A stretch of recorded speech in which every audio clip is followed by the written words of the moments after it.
Welcome to WSBI, your resource for success podcast program, where you get to meet inspiring women-owned businesses from across the country. And now, for your host, Kimberly McLemore.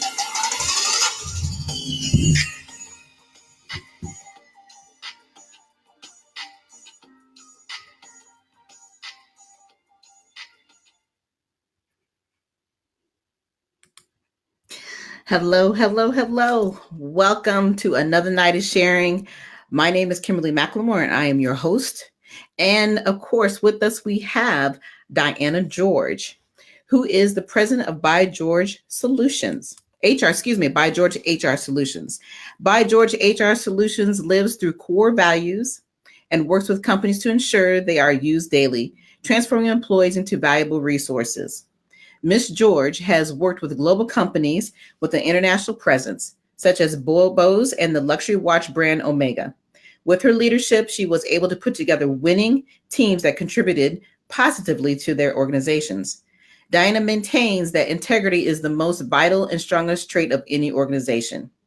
With over 3 decades experience in a career that has encompassed leadership in retail, nonprofit, health and wellness, and the private sector, Diana works with companies to realize and strengthen the resources they have with their employees.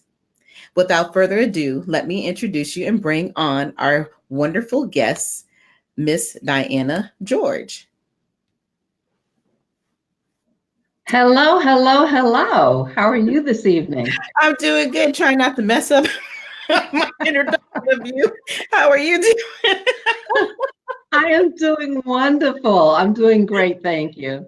And thank you so much for having me on the show tonight. Oh, it's my pleasure, and it's so good to see you again because I haven't seen you in several months since we were together in another event. Gosh, it's probably been, about 4 or 5 months, maybe longer. So I think it was October. It was October. Time has been flying by. I feel like it's been longer because I'm going crazy all the time with all the things that I'm doing, but it's actually great, like I said, to see you again. And I thank you for taking the opportunity out of your busy schedule to come hang out with me on my show this evening. So, Diana, why don't you just tell the listeners just a little bit about yourself and what you've been up to lately? Absolutely. So I'm an East Coasterner, if you want to put it that way, and just moved down to the Bowie, Maryland area recently. But I've been in corporate America for a while. I've had my own business prior and decided it was time again in January to step out and do my own thing, so to speak, and start an HR consulting business. I've been involved in HR for a number of years now and kind of stumbled into it by mistake, but love it itself. I really love working with individuals and just helping people to reach their goals. And that's what, human resources is all about. It's really about putting the human back into resources and human resources. And so I get to do that. I get to work with individuals, impact their careers and their day-to-day life and within the workplace itself. Yeah. And we talked a little bit earlier about HR, and I was teasing you about the fact that I'm like, this is something I could never do because I don't have the patience to do that. And I think that somebody like you has to be very special and unique because HR is absolutely a unique animal. And I can remember many years ago, but we didn't look at HR as being anything special. What made you truly be interested in getting involved with human resources?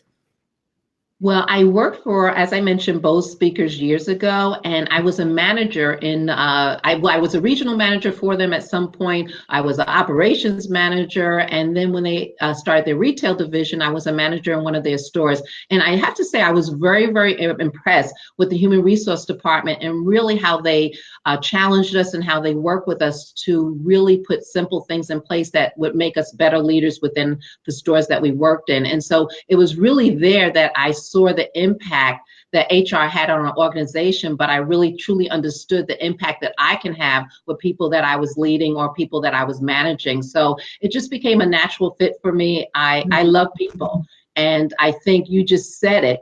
If you're in human resources, you have to really, really love people. If that's not your desire, if you don't enjoy people, then that's definitely not the industry to be in itself, because it does involve giving people your time. It really is. And if you do it correctly, I'll be honest with you, some days you come home and you're exhausted because you're giving so much. to people, and you're listening to them, and you're helping them to really kind of solve their problems that, that may come up, or challenges that may come up sometimes. But they have to see that you're truly interested in them. And that's the most effective way to be an HR professional. And those are the people that do the best in that industry. Mm-hmm. Yeah, I agree with that. You definitely have to have a certain personality and love of really working with people. It's one thing to like them, but it's another thing to really truly have to challenge your everyday being around different people, all the different personalities that you face throughout the day, and understanding, of course, the laws that come with that. You're protecting not only just you're protecting the client, you're protecting the companies. So that's a huge, huge responsibility. And I absolutely applaud an individual like you who's doing this, because we need people like you in the industry. And like I said, I've known for years that HR was not looked upon as being something useful or needed or necessary to some degree. And it absolutely is necessary. But being that you're in the field that you're in, talk about some of the challenges, and also let's talk about your business and how you effectively work with all of these other organizations outside of the ones that you've mentioned and that I have mentioned also in your overview. Sure. So one of the things in human resources is just having people understand, especially sometimes executives and people that are at the top, just how important the employees are, because your employees are your best brand ambassadors for the company. And I always say you can have the best product in the world, but if you don't have somebody to represent that product, you're still not going to expand or do as well as you want to do. And so it's very important to invest in employees and to really make sure that you know what's going on with them and that you have happy employees. Because I always say a happy employee is a productive employee.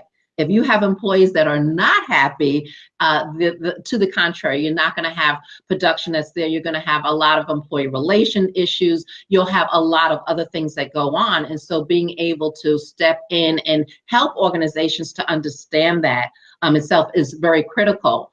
Another thing that happens with human resources, and a lot of people don't realize, that part of the organization helps to establish what the organization looks like. Everything from your company, your culture, your procedures, your policy itself, all that is established within HR. That employee, we touch so many people from the time that person comes to work within a particular corporation until the time they retire or leave. Everything from onboarding to, the initial interview process to employee benefits to employee relations. Everything that goes on in the life cycle of that employee is really done by HR. And so it's important to have HR not only navigate throughout the whole organization, but really be able to touch every aspect of the organization and know what's going on. Yeah, you're absolutely right. Think about that until you just said how we're with you from the very middle, from the beginning to the middle to the end of whatever amount of time we're there for a career. So you are touching our lives in a very important way. And I think it is absolutely important that these companies realize that. I know I've been with several companies throughout the years, and that was always the weakest point that I'd seen within the company was always the HR department. There never seems to be that real good connection that that the employee has with the HR. And I think a big part of it is that because we were always standoffish with that, you didn't know if you could actually come to them. You didn't feel comfortable enough to wonder, well, what's going to happen? If you do go to HR, through the company, how are they going to look at you? So I think there's all those pieces that come to play. And so I think it's important that what you are providing as a service to these companies is that you're making them realize how important these employees are, because we are important. And a lot of times they seem to forget that. It's like, without us employees, yeah, granted, you have the great ideas. We all understand when we're in business, we all feel we're number one and we run the show and, we have all the right answers, but without having the people to make the company successful, it doesn't matter how great you think you can think, right? So, what you're doing is phenomenal. So, but tell me though, a little bit about some of the experiences that you had, the difference between working with the small entities and your larger companies.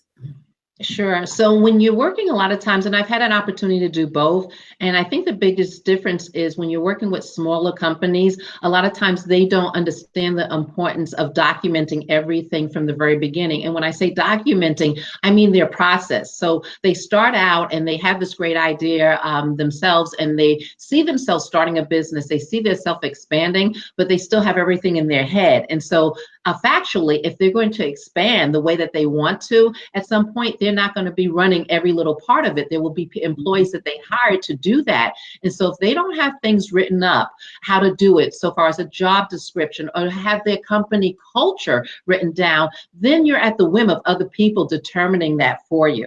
So I think from a business owner's standpoint, it's so key and it's so critical for them to start putting those things down when they're starting, and then the initial process because it becomes very difficult later on. Once you've really taken off and you're doing all these great things, to now backtrack and try to do that. And so if you can do it from the very beginning, you have that roadmap as to how that should actually look itself. And then on the other end, you have larger corporations that have that in place. And then sometimes people get lost in the midst of things itself. And so it's not as personalized. And so you don't want to forget that, once again, your employees are your greatest asset. And so you don't want them to just feel like they're a number or that they're not really important. So being able to put a name to the face, and that's very important. And so when I was in corporate America, I ran for the US HR department. And so you're talking the US, you have a lot of people, but I've always made it a habit, and I always made it a point to know all the people that came in. And so they weren't just a name and a face, and they were very surprised that I could pick up the telephone and call them and I knew who they were. And so that said to them that they were important, as well as I had an open door policy itself where they can approach me at any time. And to your point about HR, and especially in larger corporations, there's always that kind of, well, should I go to HR? Should I not go to HR? Right. And sometimes they sit in kind of what I call the ivory tower. And so everybody knows if you're going to HR. And so people are hesitant to do it. And so HR professionals and HR people need to really get out, and they need to be among the people and develop those key relationships themselves so they know what's going on within the organization. So you have on one hand a smaller organization where they're going to know everything and everybody that's there. And on the other hand, you have a larger organization where as they continue to grow, sometimes that's not the first thing that they're looking at. And so people want to know that they count. They want to know that they're important, and they want to know that they're heard. And so if you can do that, especially in the larger corporations, it's going to speak volumes as to the part that you'll play in people's lives, and they'll notice it. I mean, so when you call somebody up because you know that they're having a hard time, or maybe they've had a sick person in the family, or they've had a death in the family, or even celebrating a birth in the family, if you can pick up the telephone and call somebody and just be able to say congratulations, and they don't see you only when there's a problem, that speaks volumes. Absolutely. And you're right. And I was sitting there listening to how you were dividing the two, when I was asking a question about the smaller and the larger. And it's funny how you were saying with the smaller that most companies don't write things down. They're so busy just doing the job. But a lot of times I think once they hire people, they get so busy, but then you have these people who have this thing about job security. They don't want to share those resources. They don't want to tell you how I do it. Then when they walk out the door, what happens is they've taken all the knowledge with them because they're not prepared. These companies aren't prepared. And I think it actually happens on both sides, whether you're large or small. I think I see a lot of that every day. And I think the other big piece about just being in business in general is that people don't realize that you are your HR person, regardless whether you have a large company or not, small, corporate, whatever. You have to be that person to know how to run your business appropriately. Like you said, know how to pick up the phone and remember the clientele that you've spoken to, know their names. And I think that is the most important piece, is that I know that when I talk to HR, they have no clue what I look like. They've seen me one time. They don't try to really get to know you. And especially when you're in a situation, I think, where you have companies who have a lot of contractors who are not working on site. So that's an even bigger challenge. So what do you recommend for those companies who have those types of challenges, who say, hey, most of my employees are off site. How do we get them to be, to have that same security of feeling that we can come and speak to you and vice versa? That's an excellent question. And so if you have an organization where you have employees offsite and you're the HR, representative, then it's up to you to get out to that site. You cannot know what's going on effectively. You cannot build relationships if you're in one place and they're in another. And so it means traveling. And so HR a lot of times needs to get on a plane. They need to get on a train. They need to get on whatever vehicle necessary to get to a place so that they can observe and see for themselves what's going on in a location. And what they'll also find out is that's when people will really open up to them. Because sometimes they're not going to open up to you on a telephone. They're not going to tell you what's going on. But if you're there with you, believe me, a lot of times they're clamoring. They want you there. They want to be able to share information with you. They want to talk to you in person. And as soon as you show up, you'll know exactly what's going on within an organization. And so I always knew if I went in, and I would always conduct one-on-ones. And so it became people's favorite thing. They knew that I would just sit down with them, just see how they're doing. Just check in and see how they're doing. The stores or the places that I went where there were issues or problems, you would always have long, lengthy conversations because people just couldn't wait for you to get there. And so now you're their audience, and so they have you, and you're listening to them, and so you would get everything. And they wouldn't hold back, and they would tell you because they're actually looking for that opportunity. And so when you step there and where they are, you're now saying that, oh, you're important and I really want to know. And you're coming when it's not just a problem. So you can't just show up when there's an issue going on, when you may have to have, terminate somebody, or where there may be issues that are happening. You can't, that's not the only time that you show up. They have to see you at other times, because then you make it comfortable, you make it safe for them to talk to you, because they know that, okay, she's here now. That means something's wrong, and, something's about to go down, and that's not what you want them to feel or think. Right. And you're absolutely right. And those are the experiences I know that I have had throughout the years, especially in this area, because like I said, most of the companies we do know are extremely large. And I think even the smaller ones even have more problems with trying to, attest to coming in and talking to the employees, making the time that they need to have so they can just, like you said, just come in and say hello. It doesn't always have to be, well, you need to do this or you need to do that, or you haven't completed this. And the thing I think that drives me crazy is most when you get nothing but a bunch of emails.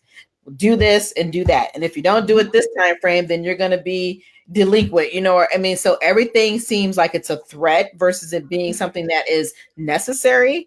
And I think those are the things that are absolutely necessary and need to be worked on with a lot of the companies. And I think having you come in and provide that information is absolutely important, because I still think there's such a huge gap between the employee relationship and the HR relationship. It just never seems to mend. And a lot of it's because of the things that we're talking about tonight.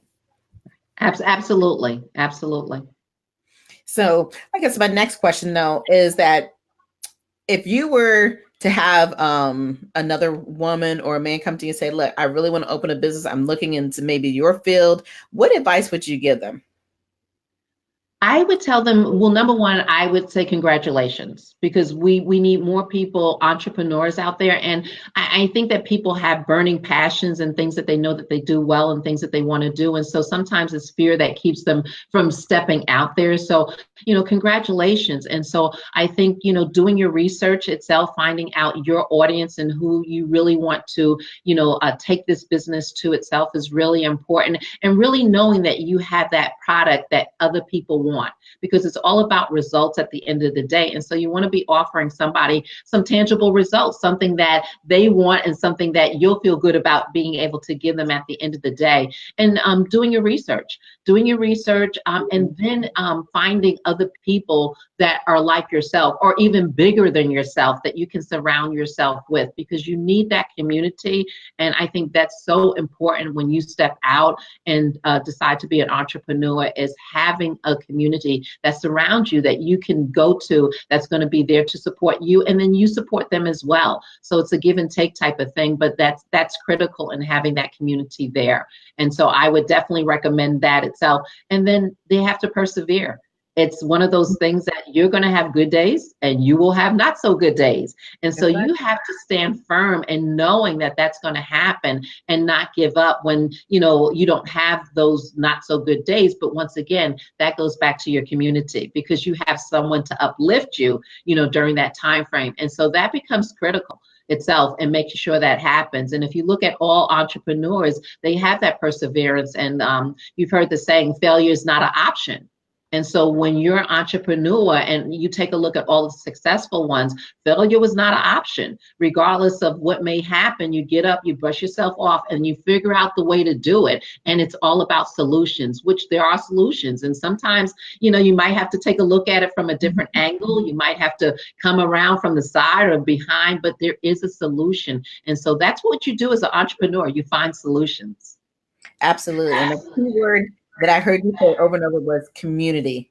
Yes. I love that word community because as they say, it takes a village to raise a child. It's no different than being in the business world. It takes a village to help you be successful. It's one thing to come to the table with the idea, but it's a big difference once you've got that idea to learn how to run it and to basically know when to stay in your lane and when not to, and when to get out of that lane, right? when things don't work properly. So your advice is spot on. And I think it's great that people's start to talk about community because there are a lot of people who come into business thinking that I can just do this on my own. I don't need your help. I don't want you to take all my information because you're going to steal it, so we're going to hoard it and keep it to ourselves. That is not going to be a successful way to be in business because in order to be in business, we all know that we need people, right? We need in order to survive.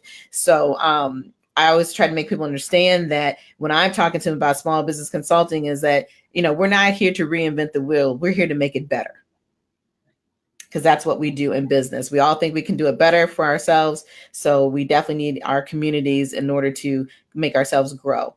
But the other quick question I have is that what, in your particular business, what are some of the quick processes that you probably put into place when you're talking to a specific client? So like if the client says to you, I just can't get people to talk to me, what processes do you put in place for them to be successful? Sure. So I think the biggest thing is communication. And I say that communication is a universal solvent. And so a lot of times we're used to multitasking, even when people are talking to us. And so we really don't hear what people are saying. And so I really encourage people and work with them to just listen. You will find out so much information if you're just listening. And sometimes listening means saying something and then just being quiet, so that other person can really communicate and you can hear what it is that they're saying, but us not actually doing 3 or 4 other things while that person is talking to us. We're actually hearing what it is. And I think that that's the biggest thing. And with most companies itself, they feel like, okay, well, I communicated or I said this, I said it several times itself. And sometimes you may have to say it a different way so that person understands and checking for understanding. Because just because you said something sometimes or you feel that you communicated does not necessarily mean that the person received it on the other end and they totally have it or understand it. And so communication at the end of the day, when you're really communicating, you have understanding. There's something that is agreed upon between the two parties that are communicating. And so really helping people to know how to do that. And so we take it for granted. We think, well, I do this all the time. I communicate. I know how to do this. And so sometimes we have to pull it back and then people really see, oh, okay. And so you're really hearing. And so you're being heard. And then the person that you're speaking to is being heard. And you're really having a communication now, because communication actually gets you true results at the end of the day. So if you're saying, okay, I'm having a difficult time and I can't get this person to do something, well, let's take a look at how you're communicating to them itself. And if they're really understanding what it is that you're saying. One of the things that happens also is no one ever wants to be made wrong, or they don't want to appear as if they don't understand. And so as a result of that, it's up to you as that person taking responsibility for what you're trying to communicate to make sure the person on the receiving end truly understands it itself. And so sometimes that takes a couple times asking things in a different way, but checking for their understanding to make sure that you can get whatever results that you're looking for itself. And so with leaders, with management, with supervisors, that's always key. And that's always a critical thing itself. Absolutely. And you're correct. Communication is the number one thing for everything across the board. And that lacks in everything that people do. And especially when it comes to being, I think in a company environment, people, like I said, sometimes just want to rush you and get through the process. Well, you get this. We've talked about this 100 times. Why are you not doing this? We send you emails. Well, who's to say that they're actually reviewing those emails? And if those emails do come to them, are they truly understanding what's in those emails? So it's I think definitely getting over that frustration of realizing that people are human, and then they still need to have that one-on-one attention so that they won't have these issues. And so they're not coming to your office consistently, or even coming just to complain versus just coming to say hello, or coming to say, hey, I'm coming to file a complaint because of such and such and such, not realizing that if the HR person had taken the extra 5 minutes just to listen to them, they could have probably resolved that problem right up front. So definitely communication is the key. Excellent information here. So I do have a couple more questions for you before we're coming to the end of the show. How can the listeners get a hold of you? Sure, absolutely. I am on all social media platforms itself. And so my website is www.bygeorgehr.com. You can reach me on LinkedIn on same thing, by George HR, Instagram, by George HR, Facebook, by George HR, as well as Diana L. George. So on all social media platforms itself. And certainly I would love to hear from people if there's organizations out there that would like to have training for their individuals and see a need to really have someone come in and get everybody on the same page itself. I love the opportunity. That's what I do. That's what I get excited about, because people are exciting. And when you can have happy employees, like I said, it helps the company to expand. Absolutely. Well, it sounds like there should be a book coming out of you or something there. Well, that's my next thing. I am working on a book, but I have to tell you, the book that I'm working on is actually a book for HR professionals, because it tends to be sometimes a lonely world. We only have each other to talk to about things. And so the title of the book is What About This Seemed Like a Good Idea at the Time? Because that's the other thing in HR. You actually come in contact with so many different stories, so many different things itself. And so being able to just share that, with other HR professionals itself. And so we can all share the different experiences that we have, but definitely want to be able to do that. And also put out another book out there where people really can go to and understand how, they can be in charge of their own careers. When it comes to being in the workplace, I think sometimes people think, well, I'm limited as to what I can do, and they're actually not. And so there's an opportunity for them to grow in every level and being able to take responsibility for that themselves. That's right. I actually love it. And look, you need a book coach, come see me. Absolutely. My little shameless plug in there. Oh, but lovely. It has been such a pleasure having you on tonight. Diana, do you have any last words? I just tell people to, if you're an entrepreneur and you have that dream, don't wait. Sometimes we let life pass us by, and, sometimes we have I wish I could have, should have. And so I would say, don't rely on that, and step out. And we all have these talents that we have that we are meant to share with the world. And the things that we do well. And so take what that is and step out and make that a reality, because sometimes what you have as a gift is not just for you, it's for you to share with other people and share with the world.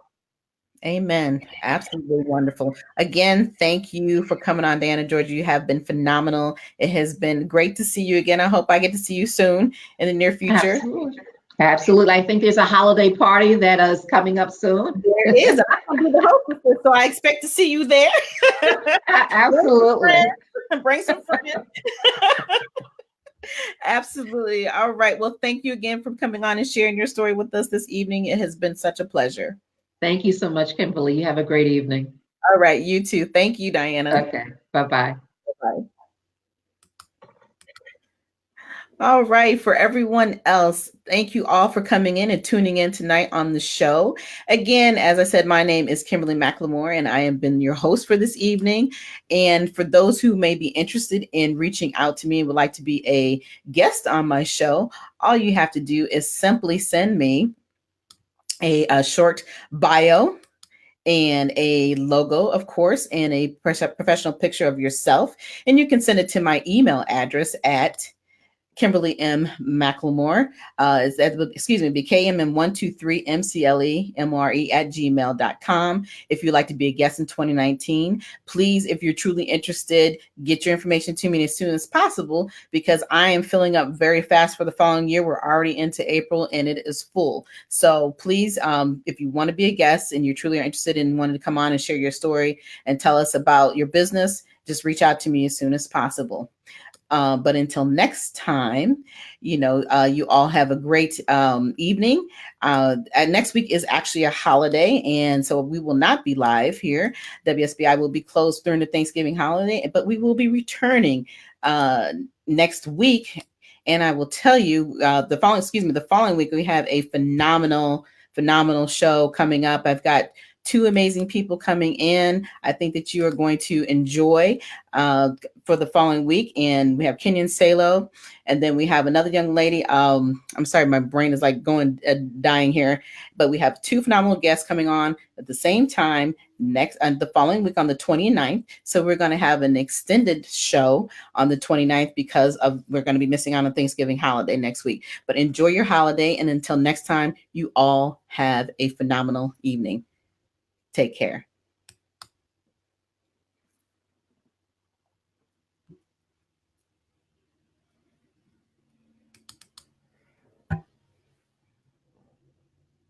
Good night, everyone. We will be back next Thursday evening at 7 p.m. Follow us on Spreaker, www.spreaker.com/user/WSBI. View our new WSBI website anytime at www.wsbillc.com and on Facebook, Twitter, YouTube, LinkedIn, and Instagram.